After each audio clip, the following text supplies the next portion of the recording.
Hi guys, it's Guts from Digitwix, and I will be your tutor for this class. What you will learn is an efficient method of editing that I developed along the years. I want you to understand that I work fast, but build a method to do so. As long as you have a powerful computer, able to play videos and have Adobe Premiere installed, you will be able to follow this class without any issue. Now, before anything, let me present you the interface of Adobe Premiere. The project panel. The project panel is where you store and organize every single asset you need for your editing inside Premiere.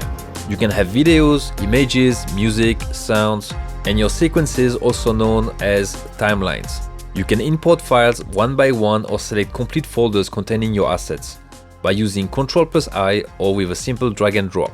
Once in the project panel, you can organize the files, sort them, rename, check their properties, and so on. The source view. Sometimes underlooked, this view is actually what I use most of the time to trim videos before placing on the timeline. I will show you how to do it a bit later. The timeline. The timeline is where you truly work the edit. You place the files on a track as clips, and you can have as many tracks as you need, be video or audio. You can use a timeline inside another timeline if you prefer, for example, to work with separate chapters. Each clip has properties you can play with: position, scale, opacity, speed, audio level, effects, and so on. You can scale up and down all the tracks, all at once or each track separately, and you can scale the time to focus on a particular moment or the entire edit. One important element of the timeline is playing with properties of tracks and clips by using curves or keyframes, which here are used to adjust audio and create fade-ins and fade-outs. The effects library. The effects library provides tools to correct colors, adjust audio, and add transition between clips and much more. This library is extensible. In this class, we will limit ourselves to the effects available by default. The export module. Once your edit is done, you will have to compile it into a single file. You can do this in the export module. Depending on the destination, you can define a resolution, frame rate, codec, byte rate adapted to the device or platform you want the video to be played on. We will go through the main parameters and create a preset that you can reuse anytime. The idea is to have a structure before you enter into Premiere. For example, on the episode 12, and I do this for every single one, I always have a Premiere folder here. That folder is dedicated to the project files. Sometimes you have an After Effects project with it. This one, for example, here you have the episode 6 with the corresponding After Effects file. What I want you to do is a structure. What I would do if I was really following my usual workflow is I would do a footage folder here. I separate the footage from the project, and if you want to highlight them in the tree, what you can do is just add a little character before the name of the folders, so you always have the footage and Premiere projects on top. Let's open the one that I have to do for Michael Muller. What I do on every single project is a footage folder with the different footage that I have for the day or for the session. I make sure to separate everything so I don't get messy at the end of the day. I don't mean to be overly structured, but at least separate your files from the project. I would say that's a minimum. I also have a folder named Assets for everything that is repeating itself on the different episodes. So for example, the names. As I usually film with the same people, the same names come back. What I do is I do a folder with all the names and I pre-render all my After Effects files. I don't have to repeat it, I don't have to redo it again, typing the name and searching for typos and whatever it is. And I know it's exactly the same, so I always stay on brand because I always use the same fonts, colors, you name it. So for example, here I have Classita, and what I can do is I can just drag and drop the name Classita on top of this, and bam, it's here directly. I just have it there, it's coming, it disappears, and then it's done. You understand the idea. That's why I talk about the structure. You can ease your work by not repeating yourself. So this is why I use a file structure outside of Premiere, so I can get quicker in the job and I can finish faster the job because I don't need to repeat myself all the time. It's much easier. Get very clear folder names, get very clear file names. Okay, so when you start Premiere, this is what you will have. If you already worked on it, you will have a panel with all the files you've been working on. So you can select the project you already work on, or you can do a new project. In that case, let's do a new project. Let's do one with only our friend Michael Müller. So it will be Blading Spain, Michael Müller. In the project Blading Spain, Premiere, and we say OK. Now the project is obviously empty. So what we have to do is we need the files which are here. So in my structure, I will go into the footage and I will find all the files that I need of Michael Müller, which is here. So here you have all the files. You can see that I have green, gray, and mauve tags. So I use the tags for different purposes because I need to sort out the files that I will actually use and the ones that I will just leave and delete. In that one, for example, I've been through all the files one by one, and every time I have a file that I like, I place a green dot on the right. Once the tag is there, I know that this one, I cannot delete it. I can then sort by tags here. So let's say I have different files and there are files that I want to keep, like maybe this one, and this one. And all the other shots might be actually tags that I will never use. Once I have all my tags, I can then filter by tags, and everything that I don't want to use, go to the trash bin. I save space, maybe 4 or 5 gigs, just by doing this. And the more space you have in the computer, the less issue you will have. Now, obviously, this one, I didn't sort it out. It was just an example. So I do Control Z. The green means I will use the file. The other tags of the other colors is just to separate the color corresponding to the person that I need to send the file to. This was for the tags. Once I've freed the space, I can go back into my project. What I can do is just drag and drop the entire folder. You leave Premiere importing all your files and it will appear in the project panel. On the bottom right corner, you have to actually wait for the analysis of the file. So now that you have your assets in the project panel, you will see here there's one parameter called fréquence d'image, which is the frame rate. Here it's 50 frames per second. You could potentially use 50 frames per second for your video, but I always use 25 frames per second. Why? In cinema, we use 24 frames per second. So it's the number of frames you have per second.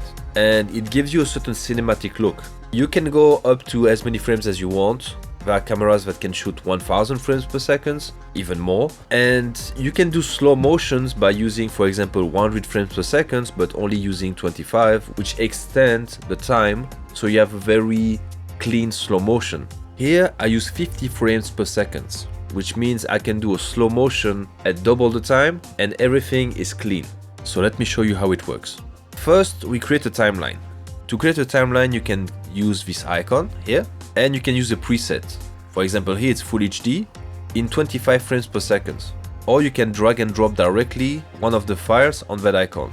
I know that some people use this, but the issue is here the sequence is in 50 frames per second and I want a 25. So I will use the icon here, sequence, and I will use a preset that I already have. I will call this edit, and then now I can place all my clips at once. So you see I directly drag the folder, not one file, but all the folder directly on the timeline.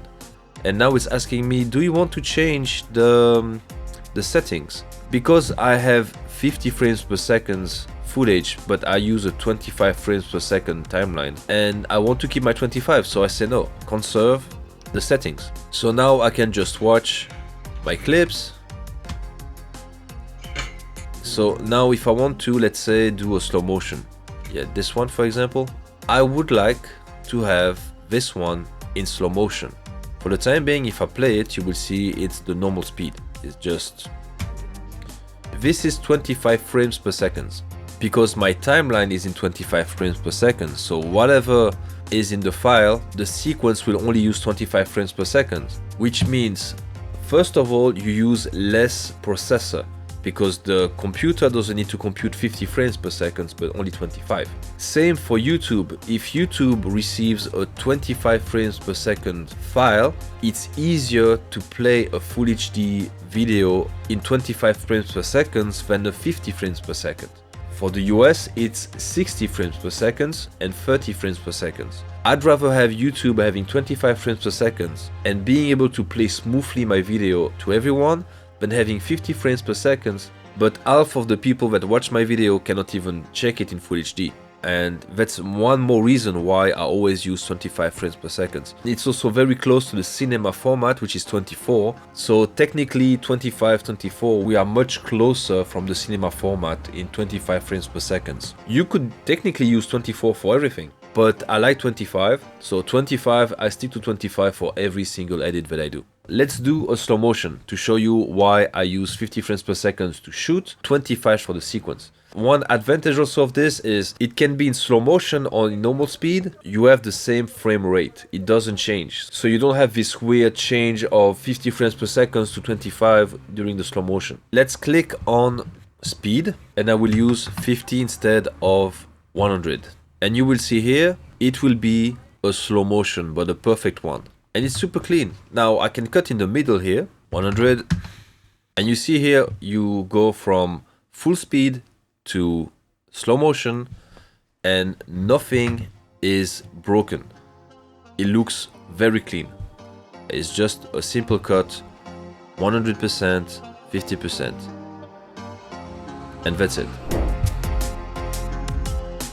First things first, let's go here and see one of the clips. So here you have in the properties, you can see 1920 and 1080. So what is this? This is the resolution, and I think more or less everyone now knows what it is. So it's the number of pixels that you have horizontally and vertically to create your image. So each frame has more than that's a lot of pixels. Let's do the math quickly. 920 by 1080, 2 million pixels. So each frame has 2 million pixels. In Full HD, now you have 4K, you have different formats, but in Full HD, in my case, I use 2 million pixels per frame. Why it matters? Well, the more pixels you have, so the bigger the resolution you have, the more you can play with your video. You can zoom and have the same quality at the end if you have, let's say, double the resolution and you make a 200% zoom. If it's for my own projects, I always use Full HD, which is 1920 by 1080. There's also the aspect ratio that you can see here, 1.0, which is basically 1. It means that each pixel is a square. Now let's move on to the preview, the videos. So the preview panel used to preview and trim the videos before placing it on the timeline.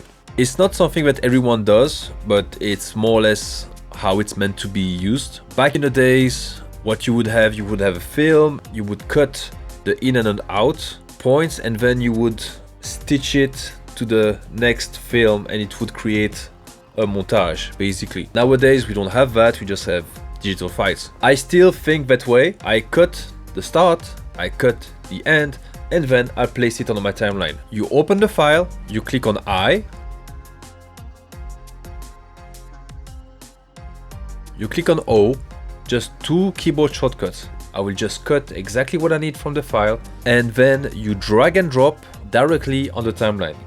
And I can have both audio and video, or I have just the video, or I have just the audio, as you wish. I, O, drag and drop on the timeline, we're done. So first of all, I need to open a clip. I will open this one, spacebar to play. Nice footage, properly done, Misty Flip at Macbar, nice one. Okay, so whatever. We go back to the beginning. I use just the arrow keys at my fingertips and find the right frame where I want to start. I want to start here. I click on I. Perfect. I click on O for the out, so in, out, and then I drag and drop. So either by using this icon, here it is, The rest of it is just, it's like Tetris. So you have your different clips, you Tetris them a bit on the timeline, and then you have one after the other, and it's just a sequence. So now there's one other thing that I want to show you. Many tutorials tell you about the razor tool. Let's jump into it. For example, the file here, the one we have, I play it in the program panel. This is not the source. The source is where it comes from. The program is the timeline that I was talking about. So now that the clip is on the timeline, I can scroll and I can be like, from, let's say here, I want to cut, didn't do it. From here, I want to cut, and I want to make this one 50%. Okay, I didn't use the razor tool at all. I didn't change my tool. I didn't even change my tool from the selection tool to another tool like in many tutorials. I just directly cut at the right frame, and I use Control K for this. I'm not even sure if it's Control K. Is it Control K? I use Option K. You have to check because I think on Mac it's different than on PC. I think on PC it's Control K and on Mac it's Apple K. Whatever it is, it's with the K. It cuts exactly the right frame. You are not guessing which one it is, because most of the tutorials, what they show you is this. They will show you how to use, so you have to first click on it. So first you have to find it. You will search first for the tool. Then you will be going left and right, and then you will cut and blah, blah, blah. You cannot easily see. Maybe like this I can, okay, I can, it's still okay, I can still, but it's super annoying. Like I really hate it when I can just do this and be like, okay, Control V, selection tool, I know it's there. And then I can keep it selected and cut another one. And if I want to, like say, I want to make something like, if it's a trap beat, I want in the trap beat to have like some type of effect. I can just quickly take out 3 frames, 1, 2, 3, and even maybe 4, and I do track. It's quick, it's fast, it's precise, it's sharp. I really don't like the razor tool for this. It's kind of like, I don't know what to do with it, to be honest, but whatever it is. You can use the razor tool, but one, I don't like playing too much with the mouse, changing selection tools to something else. What works for me is searching the place, because you see I click on the clip, it didn't change the place of the cursor, so I don't lose anything clicking on the clip. Then I type on Control K or Option K, whatever it is, you find your version. It's cut precisely, like here. If you take now the razor tool, you may or may not get the right cut. While if here you are using the method that I'm using, you have the frame, you know which one it is. You can more or less randomly click on the clip, like you don't have to be precise. You type Option K, it's done, point, and voila. So that's kind of my rant, because I've seen too many tutorials with the razor tool and whatever. So with the razor tool you can do it. I'd rather use the cut, Command K, but I don't use the razor tool, never. Take it or leave it, but this is my version, okay? This was my little rant about the razor tool or not, it's up to you. If you want to quickly duplicate a clip, you can simply click on it. You maintain your finger on Alt, and then you can just directly make copies of the copies of the copies of the copies. So this is faster, you know? But anyways, one thing you can use also is the effect layer. Before you didn't have that, so you had to place your effects directly on the clip. Nowadays, things are much easier. For example, if you have different clips like this ones, like let's say we would take all these clips. So you have 1, 2, 3 clips. And you say, I'd like to have more light to it because it's kind of dark. I filmed that at maybe, I think it was 10 PM in Barcelona, and there was no more light because it was winter also. So I can search for level, which in French is niveau. Okay, I can do this.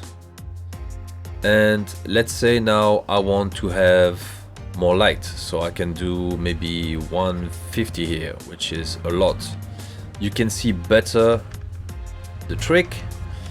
In the same time, you don't have especially a better quality, but that depends on what you want.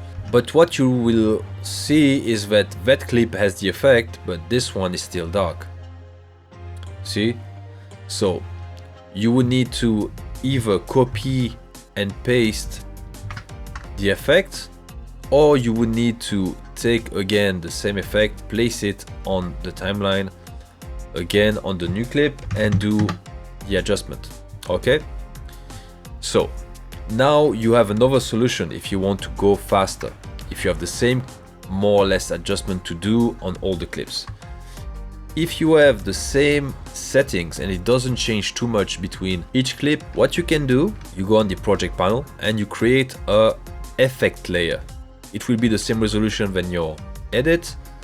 You place it over your clips, so the entire sequence here, and then you will take the same effect, place it directly on the effect layer,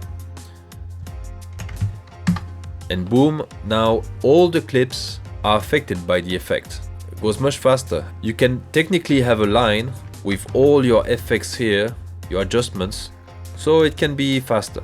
Okay?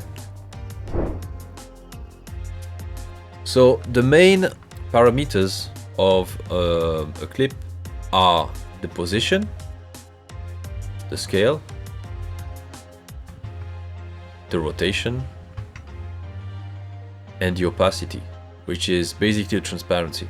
You also have the audio level that you can control with the gain here. I don't want to explain you all the different options that you have. What I want to show you is the fact that you have keyframes that allow you to make, for example here, it's a fade out in the sound. You won't hear it, but I can do the same with the opacity. I can do a fade out, and it's just a transition. Boom. This is the end of your edit. Boom. Okay. You could smooth this by using the Bezier. So you just click right on the keyframes and hopla, it's much smoother now. Okay. You can do the same with any of the elements that you can find by clicking right. Then you have keyframes, key elements. Sometimes you need to just select one. So you have the position, the scale, the rotation. Just know that you can change the speed here by clicking right on the clip, and you can access different properties like the opacity. The best thing I can do to show you exactly everything that I need to show you without forgetting anything is to make a small edit, and I will also show you some tips that I maybe forgot during the rest of the presentation. So let's jump into it.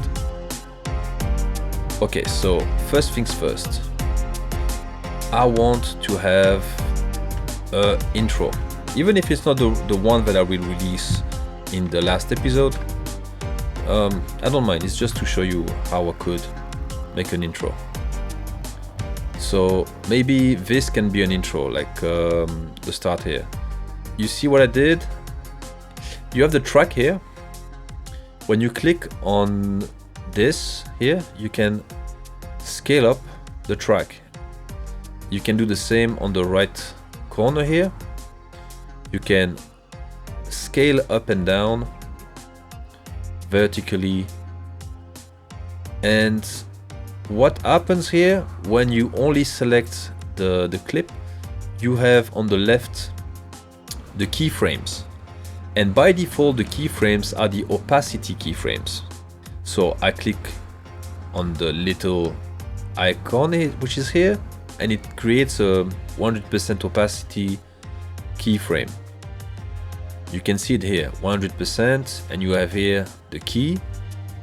Every time you have the key activated, you have that clock which is in blue or any color defined on your program. And you can see here this keyframe is the same one that you can see here on the curve directly on the clip. Now I could do two things. I could directly jump to the start of the clip, either on the timeline, either here in the option panel, but it's much easier to do it in the timeline. So I do this, I click to create a new keyframe, but now it's opacity 100. So two things you can do. You can slide the point to 0, so this one now is 0, or you can directly define the value of 0 and click enter. But I avoid sliding, dragging things, you know, like I don't like using the mouse too much. I'd rather type stuff, you know, so it's faster. So now let's jump back into the editing. So for this one, I don't have a music for the time being. I just have the noises of skates. Okay. So here you have a fade in to start. Okay. I will smooth it. Bezier. I just click right on the key and you have the smoothing options. I'll let you discover a bit all the options because that's not the main purpose of the tutorial here. Okay, so let's say here I want this to be in slow motion. So I cut. As I said, you use the option or Control K to cut directly. You change the speed to 50%. It doesn't look like it's bigger, but if I move everything, so here I click A to select everything. So A, you have A and V, A and V. So V is the select one clip at a time or select one thing at a time. Okay. So with the V, you have the select tool. Now, if you do V, you have the select tool, and then you use Alt and click, you will select only the audio or the video. Here I select the video, here I select the audio, not the entire clip. Now if I deselect everything and I click without the Alt key, boom, I select everything. Now, for example, I select this and then I use the Alt plus the Shift. I can now select elements by elements what I want. Now I can use just the Shift key, and now I will use only the Alt key. You have to play with it. Alt plus click, you select either the video, either the audio. Alt, click, and Shift, you can select different elements. For example, here I want to move the entire timeline which is after my clip. So what I can do, I can use the command A for all, and I have this that will appear. Okay, this means displace everything with my cursor. Then I can click on V, I can move one by one my clips. Now I click A again and everything which is after will be moved, you see. Now, if I want to do only one line, for example, if I have, let's say I have clips here and I have clips there, okay? The audio doesn't change much. I just want to show you the clips. If I click A, here, everything is moving. I first do A, then I click Shift, only the line that I'm on will move with the clips related because these clips are related. I could disconnect, so click right, I can disconnect and then do A, Shift, and only this will move then. If I want to be precise with everything, I can use those cursors. I have this. But now you see here, what I want to do with this is a slow motion. So I will do 50 and you will see it's now double the length. Okay. Voila, boom. What I will show you now doesn't work with audio, and this is why I don't use it much in my outside of maybe music videos, because with music videos the sound doesn't really matter too much because you replace it anyway with the track of the artist. But let's find something else. Let's say we have this. Okay, so this is quite good. So you see here I've cut the last part of the clip, and what I want obviously is have that part replacing that part. Instead of dragging and doing this, which I can, you can do it, huh? What I do is I click on it and I use Alt Delete, and everything is directly connected. So I can do this, for example, V to select the select tool. I can take the void which is here, it's totally empty, there's nothing in it, and I can click on it, select it, and do Alt Delete, and it directly is connecting everything.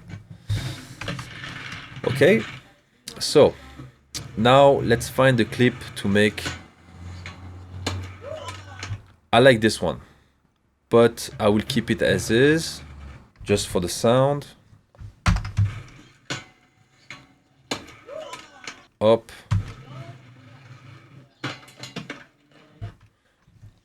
This is too much like the first one, so I won't use it.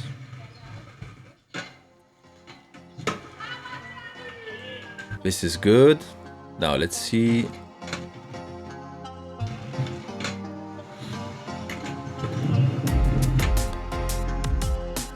So for example here, I have a clip, but I think it's a bit long. So I won't use the audio. Why? Because otherwise I have to resynchronize everything and I don't want to do it. But it's just an example.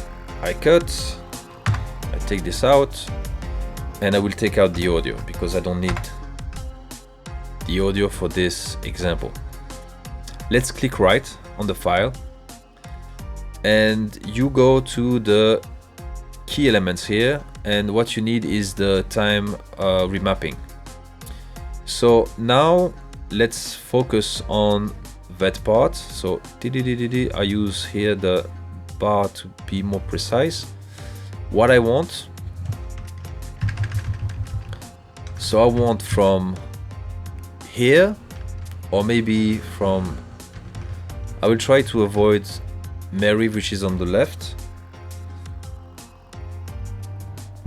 So from here to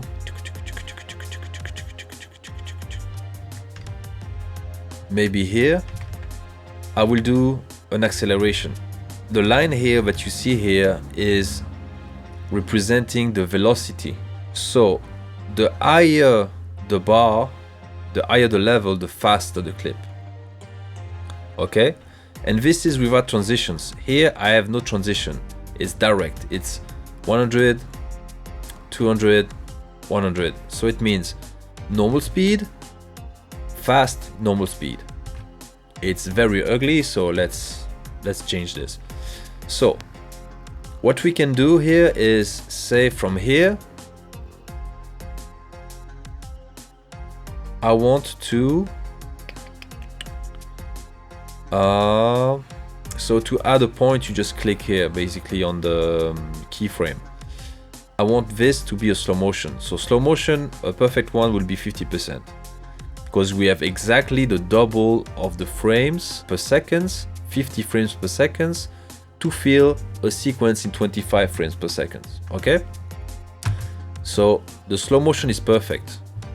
And you see here, this is without transition, so it's still kind of ugly. So it will be normal speed, slow motion, fast, normal. Okay, very ugly.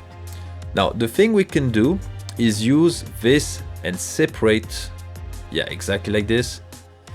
These are transition between normal speed, slow motion, fast speed, very fast, and then here we go back to normal speed, and I can actually do it to slow motion, just to show you the extreme. I will show you how it looks right now. Slow motion, fast, slow motion. You see how we play with the speed? Now this one, what you can do, you approach both of them and you make this as fast as possible. And you will see it will be like, you see? So normal speed, slow motion, fast, slow motion, boom. You see? So you can play around with this, but it doesn't work with the audio. So if you have the audio involved, it doesn't work. It's kind of an advanced technique. So if you master this, you're good, but I won't use this one. I will just move forward with other things. Okay, this one I won't use it. I want to use this one. Okay, I just feel there's a lot of feelings involved in editing. So if you feel like it's the right time, you can cut, but you need to feel. That's something that you need to do with editing. You need to feel when it's the right start of the clip, when it's the right end of the clip, and the audio is very important. So let's keep editing a bit. I won't take too much clips though. Then you have Mary putting the wax. Hopla. That's cool. So now I can maybe end the clip here. Tack. I don't want more than this.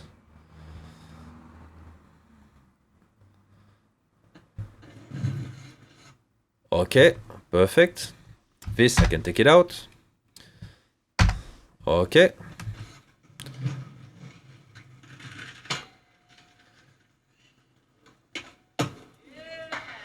She does what she has to do.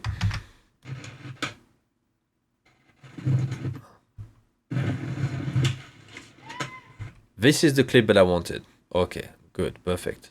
So. Yeah.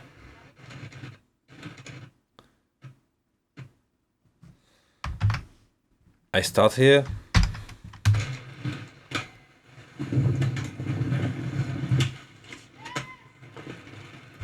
Okay, good. So everything which is, I think here there's nothing special to take. No, there's this to take, which is cool. So tack, tack, bam, that's it. Now let's say this is what we wanted, and I can do the rest of the edit later. So I don't show you either everything that I have in my box. Wait a minute.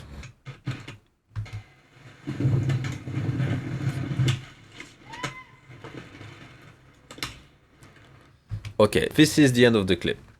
And maybe I can take even the one that we already did. Why? Because I would like to make an outro, okay? With a title maybe. So let's say this is the end clip. But for the end clip, what I want to do is have this. And from here, I do a slow motion, 50 frames per second. Whoa. And you have a fade out that I do manually. So when it comes to fade ins, fade outs, you have transitions. Here you have how it's called, fades.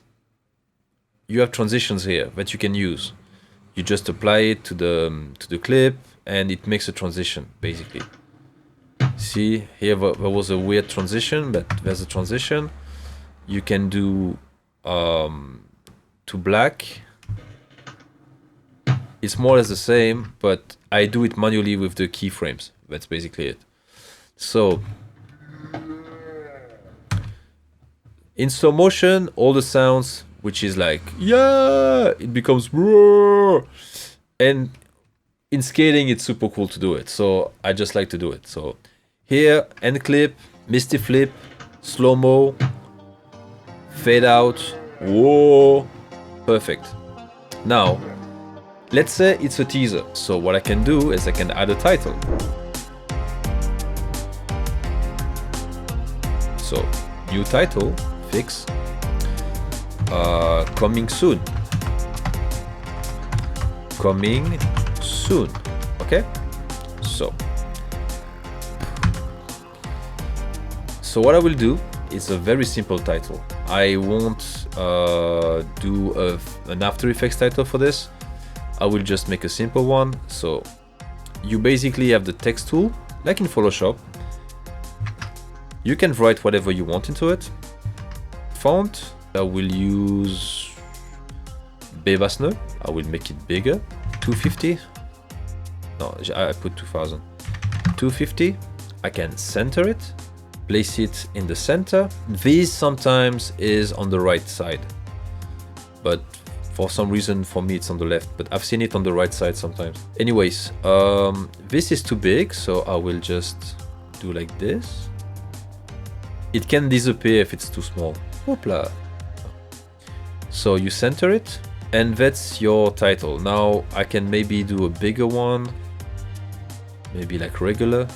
Yeah, something like this, but more like a book then. Yeah, book is fine. So the weird thing here is to get out of that and save the title.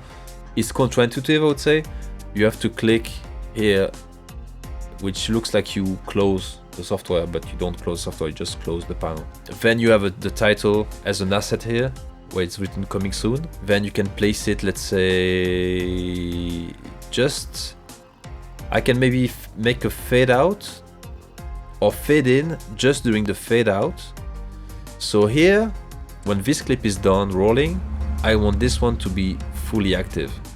And this one at the start, see, at the start here, I want it to be at 0, so you cannot see anything. Then a bit of smoothing, just for the styling. Coming soon. Wow. And that's it. Now I would cut straight, and maybe what I can do is add a title. So as I told you, for the title, I know where my things are.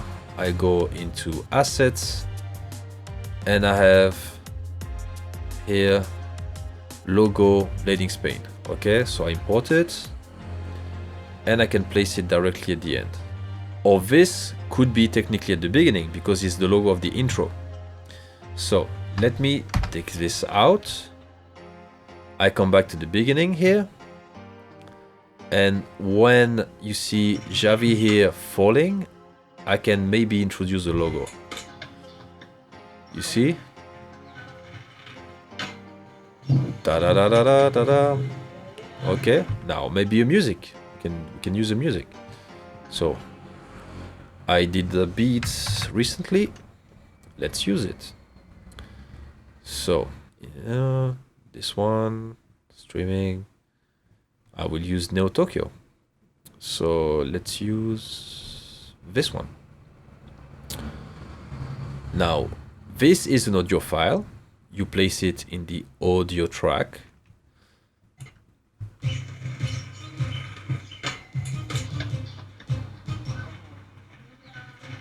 And you have your edit. Now at the end, obviously the edit will be a lot shorter than the music. So what you do, simple, here you can make a fade out in the music. Up. Tac, tac, hopla. So same principle. You have a key, but this one is for the audio level. And here I have a fade out of the music. Tac. End of the clip, and that's it. Now what you want to do, if you really want to add some spice to it, let's say between this and this, or maybe this is a fall, so here Javi is falling. After you have a clip where he succeeds. So what I would do, I would go search for some film burns. So I will show you what it is. let's take a film burn. Where is it? I know it's in my library, but it's in the stock footage. Film burns. And maybe I can take this one. It's one that I have since years, but whatever, it's just there. Well, I don't need the audio for this one. It's kind of annoying me, so I take it out. So if I play it like this, you won't see the effect because it's just a clip played on top of another clip. So you won't see much. But if now I go to the opacity on the top right corner here, and I change this to screen, then you will see the effect now. And I want that to be in the transition, to hide a bit the transition, okay?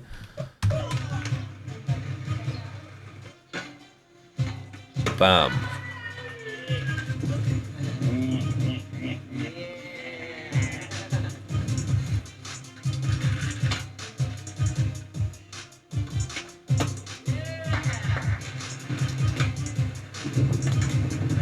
And that's it. So you have the full edit. Now, if you want to, because now if I do an export, I will have everything here exported. So I will have the entirety exported. I don't want that. What I want is just the beginning up to here. So I will type, when I'm in my timeline, I will type O, and you will see here there will be a delimitation, and that delimitation is the end of what we will export. So let's go to the export panel. I type, I don't know if it's control, if it's option, but it's definitely with the letter M. So M, and appears this panel. And in this panel, you will see this is the video that we have. So this is the edit that we have, okay? Which I won't release because I will do something better. Okay, so now I have a preset here that I always use. I always use the same. I'm always on the same presets. Maybe I have 3 presets that I use all the time. One for Full HD, one the same but for vertical, for the reels, and one which is square, but I use sometimes for whatever purposes. But I will use my ProRes LTE, and what I will do, so the settings are the same than the sequence. You can see here, source and output, it's the same exact settings, which is 1920 by 1080, 25 frames per second, progressive. Forget about the rest, inferior, superior. This is for another type of. It's for mini DVs and everything which is kind of old school. If you don't have a mini DV camera or anything like this, just progressive is the best. It's just a picture after a picture. So that's the thing. Now, aspect of the pixels, as I said, 1. Why? Because all our pixels are squares. You have different types of pixels. These are rectangles, but this is a vertical rectangle, horizontal rectangle. It's more for all technologies or for very specific technologies like anamorphic. Most of the time, if you are not a professional in the field, you won't have to use this. So just keep it simple, square pixels, unless you need another format, okay?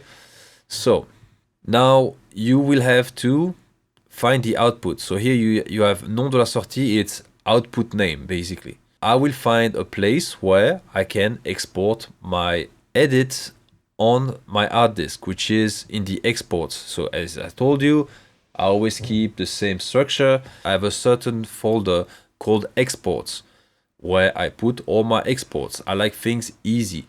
So I will use a name like Blading Spain 5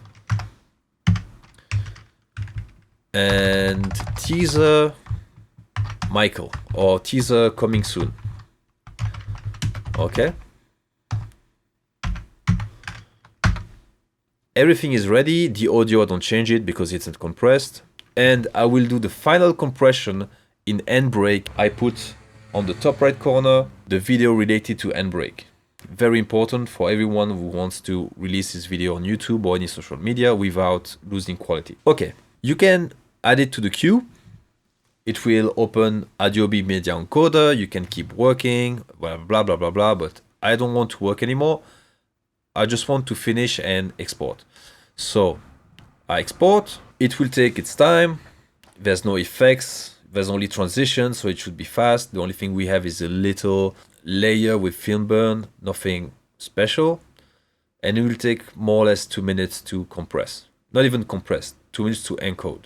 Dun, da-dum, dun, da-dum. I will show you how to save a preset also. If you use all the time the same settings, then you can save your preset to save time and make sure that it's exactly the one you need. So let's see, let's watch it. Now Adobe exported the file. Let's go and find it. So I know it's in that folder, export. And look at this. Teaser coming soon. Takes a bit of time to open, but it's there. And we have our edit in one single file ready to go on internet. Okay, that's the idea. Now, I like what I have as a preset. Imagine you don't have the preset yet. You would go to the export module and you can click here on save as a preset. Let's say I want to change the speed to 24 to make it like it's exactly like cinema. I can save the preset under whatever name that I want. The thing is, I think I already have the same one, so it would tell me like, do you want to override it? Yeah, exactly. I already have the same one, so I don't need to do it. So I would say, do you want to replace it? No, I don't want to. I would just cancel. But you see the idea. Once you create the preset, it's then available in that menu. And this is the one I always use, ProRes LT. So why ProRes LT? That's because it's a Apple codec optimized for the Apple computers. The quality is just great without taking too much bandwidth. I think it's perfect for archiving, exporting your files. You don't need more than this to have a nice, beautiful image. I have nothing to complain about. That's why I always use Apple ProRes 422, so LT, to export my videos. I recompress then that export. You can see every time there's like the MOV file, the .mov file here. And then you have the .mp4 file here. So what I do is I use Handbrake, which is a software you can download on internet. Tutorial available on the top right corner, in the description also. And I will take my teaser coming soon. I will choose one of the presets that I already have, which is, in that case, Master H264. And it's already in the right folder, so I can do just start. And now in maybe a minute or two, it will be completely compressed for internet. So this is the end of our introduction on Adobe Premiere. You know now how to open a project, you know how to import your assets, your clips, your music, how to place them, how to play Tetris with them inside the timeline. And if you didn't grasp everything, you can always play back the video and check exactly what you need to know. But normally you should be able to open a project and start working with Premiere. There will be master classes for things that are really specialized. I basically explain everything that I use on a daily basis. I don't use more than that outside of After Effects, which is a lot more professional for the titles. All the titles I do, usually I do them in After Effects, but it would be another tutorial to explain you how it works and how the connection between Premiere and After Effects is done. But for the time being, this is the introduction for Adobe Premiere. Now it's your turn to open the software, play around with it. And don't forget that if you need my help on a one-to-one session, you can order it on apprentice.com. So this is something that I propose. If you need my help directly on Apprentice, please follow the link in the description. And that's it. See you soon for another tutorial about Premiere or After Effects, and see you soon. Bye.